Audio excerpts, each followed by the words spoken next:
Fantastic, thank you, Mara. All right, well, next I will invite Mara's co-founder, Naomi, as well as Will from Spoken Layer, Jack from Duo, and Rachel Weiss, who's the VP of Innovation and Entrepreneurship at L'Oreal, to a panel on why voice is important, how to incorporate it into your product, moderated by Peter Rojas, partner at BetaWorks Ventures. They're coming, I promise. Yeah, you take the next chair, and then you have mics there. Okay, thanks everyone. Thank you, Patrick. And also, I do want to say a big thank you to Patrick and Fahim for doing an amazing job putting together this day. It was a lot of work, and like I said, like a lot of things that happen behind the scenes to make this day happen, and it's been awesome to see the beginning of the company showing us what they're doing. So thank you to the four of you for joining us.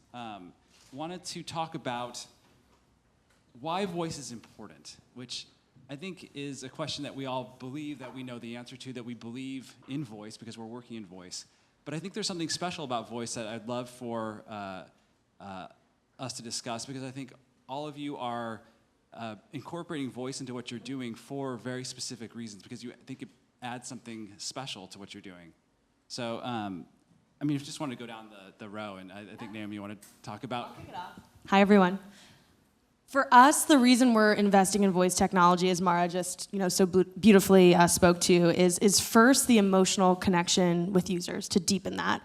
And the second is voice is easier. And if something is easier, it's more likely to become a habit, and obviously that's really important to us. And specifically, why we're able to deepen that emotional connection with users through voice is because it's our job to feel as much of a friend as possible with Shine.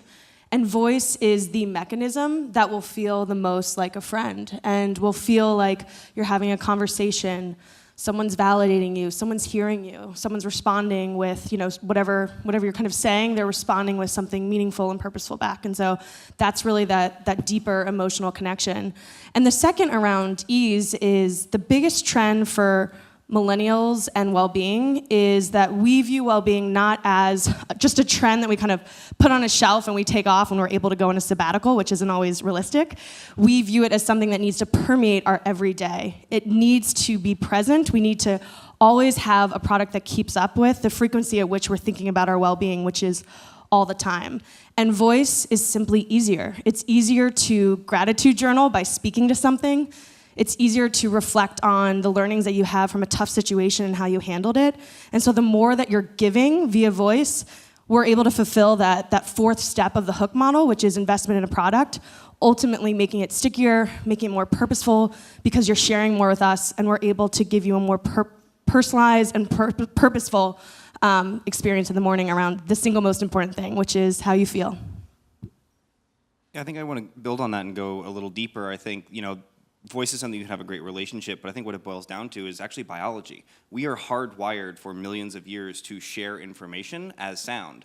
Text is just a compression format for sound. When you read text, you hear audio in your head. Why go through that extra process of decompressing, recompressing, reevaluating when it's just there in who we are? And what it boils down to is having that companionship. It's someone that will talk to you. It's someone that will resonate with you regardless of what you look like or what you smell or any of those things. So it's that super biological reason of why voice is so important. And the other is kind of more scientific, is that you can do it while doing other things. Every other form of media, photo, text, video, all those things require you to be paralyzed. You can't do anything else but that thing. But with audio, can have an ambient experience. You can have it while you're cooking, while you're doing all those things. So the multimodal, the ambient, whatever hashtag you'd like to use to describe it is the really important piece of why it's ever present. Same reasons, but I'm like you. I started out in a cassette aficionado, and I was an early podcaster, so I've always been interested in voice. But for L'Oreal, in the beauty business, what is so interesting for me in voice, and I'll tell you a personal anecdote, and I put this on my Facebook feed for anyone who follows me, but I actually called my Alexa by my cat's name, and my cat bought Alexa the other day. So it shows you, like, my voice assistant is like my best friend in my house now. It's like my virtual, family member. So, but for beauty, when you think about we always think about innovation at L'Oreal and beauty about how do we actually take the wall off the wall? How do we create the future of beauty advisement? How do we educate hairdressers? And one of the challenges that I have seen over 10 years of this in video, and one of the exciting things is video, but also how do you make it how do you make it more hands-free? So, the more that we can explore different ways to create experiences that are hands-free so you can educate, that you don't have to stop and touch something while you're getting a beauty tutorial. It's a new media channel for us.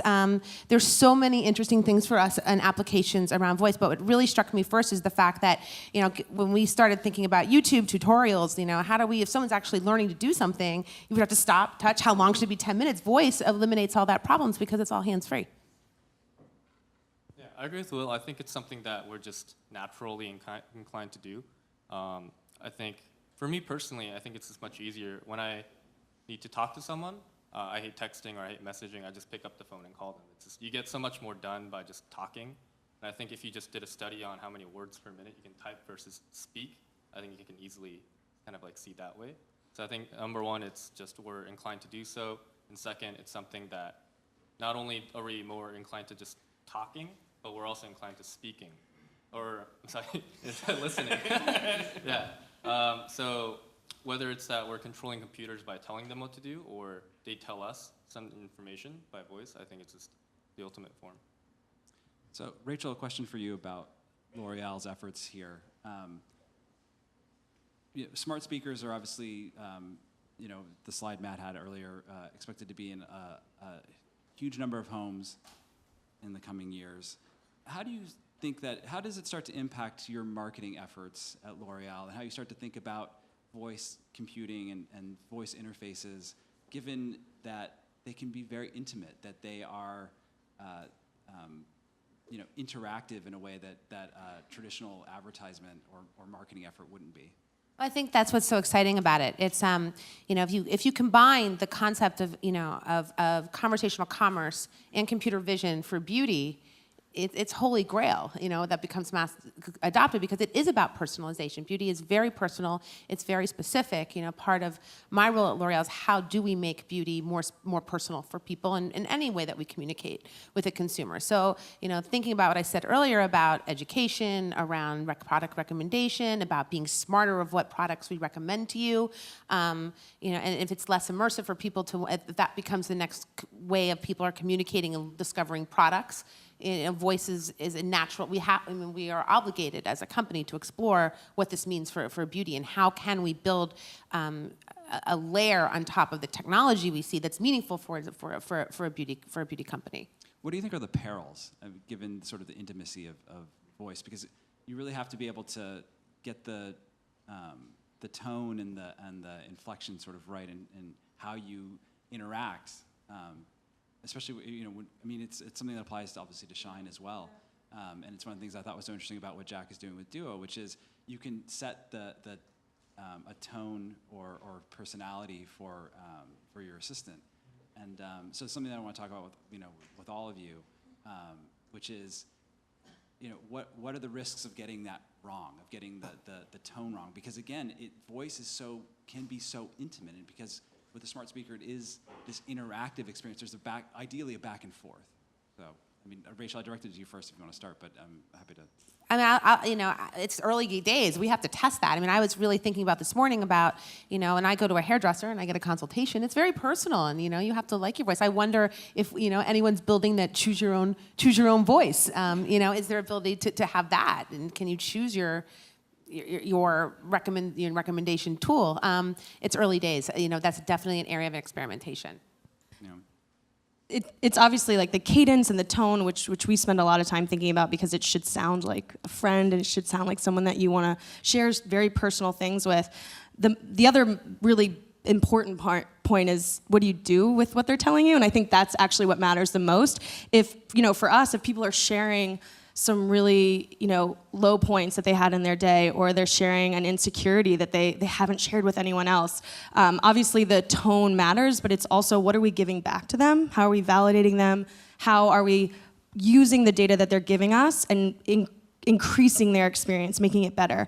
And if you miss that, the intimacy and all the pros and the upside of voice just don't matter because the user's like, I don't care what you sound like, you're not giving me a good experience. So that's something that we're thinking about all the time. I think an interesting point is kind of the two sides of the spectrum. Is one is synthetic speech. How does that play into this space? And I think it has a phenomenal utility, but it's not personal. It doesn't create that intimacy, but it's a very, very important piece of it. It's great for kind of routing, but not for the experience. But then the other side, I think something that we think about a lot, since we're not creating one personality or one voice, everyone in the room knows exactly what Reuters should sound like. And everyone also knows exactly what Playboy should sound like. Those are very specific and very different things. And being able to understand what are the factors, what are the things to scale that, to do that consistently, repeatably, it's something that we've spent 4 years perfecting. But it's like, that's a really hard problem, and you know exactly what L'Oreal sounds like. You could probably just say it's not this, it is this, but you can't go find a voice for that. So how do you... Yeah, I don't see like Mr. T giving beauty advice. I think for us, personalities are really a really good way to open up to developers. Because just like you can make different apps for your iPhone, imagine if you can create different personalities. So that alone could be its own marketplace. And that's why we're focusing a lot on that area. But I do think voice is something that's so personal. You probably can tell your friends by their voice if you're on a phone call or whatever. So we want to be able to let creators create their own kind of like AI assistants. Well, one of the things you touched on was this difference between synthetic and actual human voice. Yeah. And part of what you have to do is you have to go to publishers and convince them, or maybe they come to you because all the inbound interest. They're doing phenomenally.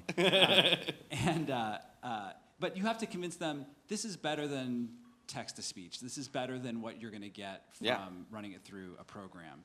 And how do you make that case? I mean, it's part of it's an emotional appeal, but also it's how do you walk me through that appeal? So a lot of it is saying, what feeling do you want to leave your users with? Do you want to feel that they have gone through a transaction or that they've had an experience? And I think that's one thing we think about, because it's like, okay, great, I got a piece of information.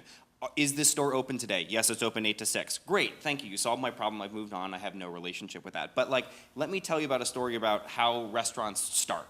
Great, now it's a wonderful experience. So it's the story versus versus just a piece of data and being able to replicate that. But also, the silly example I give is people say, oh, isn't everything going to go text-to-speech? And then I come back and say, why hasn't Hollywood gone all animation? Because people matter, and people have a relationship with a voice. It's not, I can't have, Brad Bot, it's Brad Pitt. It's like that's a real person that people want to have a relationship with, and it's an extension of that. Yeah. That is our next accelerator, though. Yeah. If you're building in that area. Yeah. Come talk to me. Naomi, I'm especially interested in the transition or the addition, I guess, of voice to Shine, because you've been so successful with it as a text-based product and developing a very specific point of view and voice there, but then you actually have to add real voice, right, to the product. And I'm curious, what are some things you talked, Mara talked about some of the things that maybe surprised you in your testing and experiments here, but what are some of the things that you learned and maybe surprised you through that process of adding actual voice to Shine? Yeah, the thing that surprised us the most, actually since the very beginning, is how people want more. When we first started, we're like, I hope, because we're earning a very, very high real estate spot. It's in your messaging inbox currently in the morning, and you need to get that right, because if you get that wrong, you're done. And what's blown us away is how much people not only let us in and share so much with us, but how they want to go deeper and they want more. And we want to live in tandem with them. We don't want to just be something that comes in and out of their lives. We want to experience things with them. We want to validate what they're going through. And for us, much like what you're saying, we're genetically predisposed to voice. And there's that great TED Talk about how texting is actually much more like language than writing. Language has been around for over 80,000 years, and writing is very academic and pushing a certain message, but not mimicking what happens in real life, which is iterating and responding to what someone's saying. And so texting for us was the foundation, that first step of how do we mimic a more conversational tone around something that cannot sound boxed. It cannot sound corporate. It cannot sound like spammy. It has to sound like a friend. And voice, when we've been doing all of like the user feedback and testing, is wow, this is something deeper, and this is one step farther along on like texting just being the start and voice being that next evolution and going deeper, because it's actually getting closer to what is real life around something incredibly personal, your well-being. And so I think the fact that one, users want more from us, and two, they're opening up their phone and their space and their ears and their voice to give us more information. And it's been really, really cool to watch. And Jack, could you talk about the process of integrating voice with the visual aspect of Duo? Because it is a challenge. You're integrating two different user experiences or user interfaces and making sure that they work well together. So we actually started out with both touch and voice. That's the name Duo, actually. But eventually we pivoted away from a dedicated device into being more inside of a TV, because it's already in the home. It's a large real estate. And we realized that, we tried to do some sort of experiments with trying to control this large interface with just your phone, or maybe even like gesture control, like in how Iron Man controls his Jarvis, how Tom Cruise does it in Minority Report. But in the end, voice really is just the simplest thing. It's something that you always have. People say that, why don't you just use your phone? It's something that's always on the person. But your mouth is always going to be there more than your phone, right? There are times when you leave your phone next to your bed, you don't want to go get it, you have to open up a separate app. So it really was natural to just, hey, let's just control everything with voice. And there are some interesting UX challenges that come out of that, but we're in the middle of solving that, and it's leading to cool things. So. And Rachel, one more question for you around L'Oreal is, what do you see as, I think it's a lot of experimentation right now, but long term, how important do you see this as part of the kind of the brand experience? Is this like a big core component to, where do you see long term the ambition here? We really think about like, where is the consumer going to be? So, what I'm seeing today in our bets is that she's going to start making decisions and learn and interact with the world through voice-enabled, whether it's TVs, whether it's digital assistants, whether it's in her car. We want to take bets, experiment how different brands, whether it's a brand that's, like a hair color product, which is hard because you want to be prescriptive to people in a way that you're not going to upset them. Or it's education for hairdressers who want to be hands-free and maybe watching something on Duo. But there's so many applications around it, but we think about it, where is she spending time? How is she communicating with the world around her? Beauty is part of the world. Beauty is everywhere. I think about Shine, we talk about health being the new beauty. That we are very consumer focused. So if she's spending time making decisions, learning about beauty, making her feeling more beautiful herself, shopping, of course we have to experiment with that. We know it's early days, but we're taking bets the same as when we saw what BetaWorks was doing the voice camp, and last year with the bot camp. Our thesis and vision of how we see this is the same as yours. I think that's a good place to end it. We're out of time. Thank you so much to my panelists, and thank all of you again for coming today. Thank you.